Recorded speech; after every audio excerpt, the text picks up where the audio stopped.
In this example, we're going to look at how we can employ if statements in order to create a piecewise function. So in this case, we have this piecewise function that has three different definitions depending on what value of x we're using, and we want to use it to plot. We want to plot this piecewise function between -10 and 20 and evaluate it at certain points. So actually what I'm going to do here is I'm going to make this a function. So I'm going to make a new function here that's going to give my output, I'll call it y.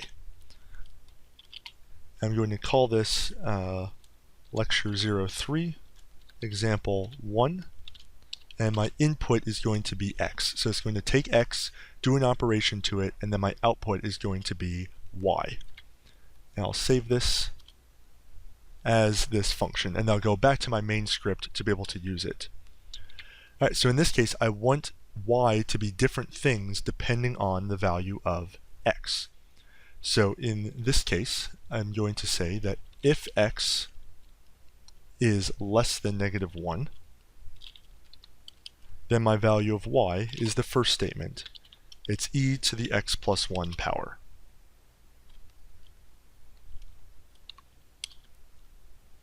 Right? But if x is between -1 and 5, or greater than or equal to -1 but less than 5, I want to do something differently. So I need to test my value of x to see, is it between these two numbers? So to do this, I have to see, is -1 less than or equal to x? But I can't just do this. I can't put it together like this. I can only compare two things using my logical comparisons. So what I have to do is actually use an AND here, that it has to be true that x is greater than or equal to -1, and it has to be simultaneously true that x is less than 5.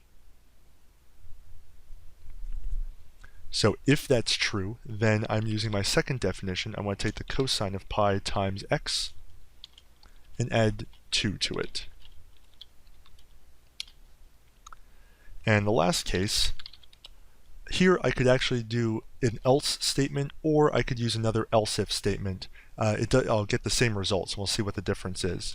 So in this case, if x is greater than or equal to 5, I want to define y, come up here, define y as 10 times x minus 5 plus 1.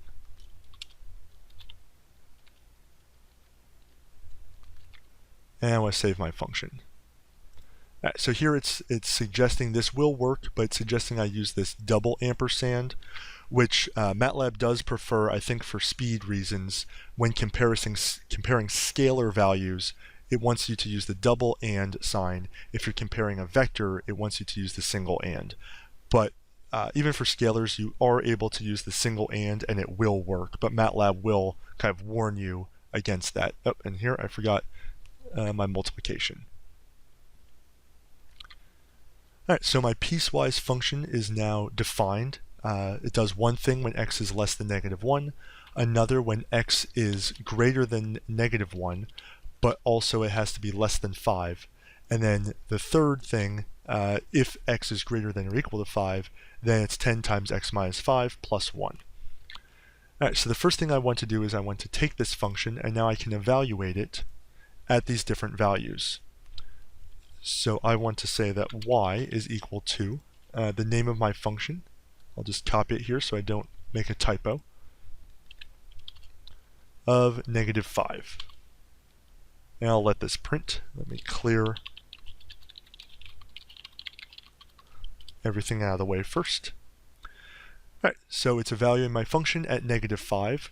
So again, looking at the definition of our piecewise function here, because x is -5, it should be computing e to the -5 plus 1.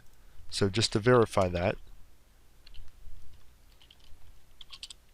we see we get the same result, that it properly went down that path, evaluating at -5. But as we should expect, if I put 3 in here, now looking at my piecewise function, this should fall into the second definition, the cosine definition, and I get 1 out of this.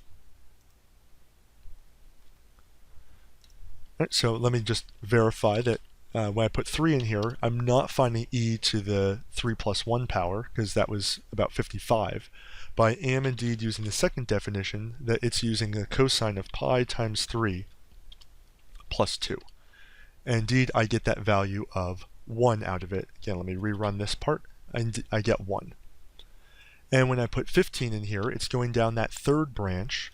When it evaluates it, it gets 101. And just to verify that, I get 10 times 15 minus 5 plus 1. Oops, 15 minus 5 plus 1. All right, one thing to look at here, I've only been using scalar values inside here, but actually the way that we've constructed this if statement, if I try to put a vector in, it works only in certain cases. So here, because they both go down that same if statement, it actually does work if I put a vector here. But let's say I put -5 and 2, which would go down 2 different branches. When I try to put that vector in, it is not going to work because of the way that these logical statements are working. So actually, if we want to plot this from -10 to 20, it actually is going to become a little bit more difficult, and we'll address that after we go through loops in the next section.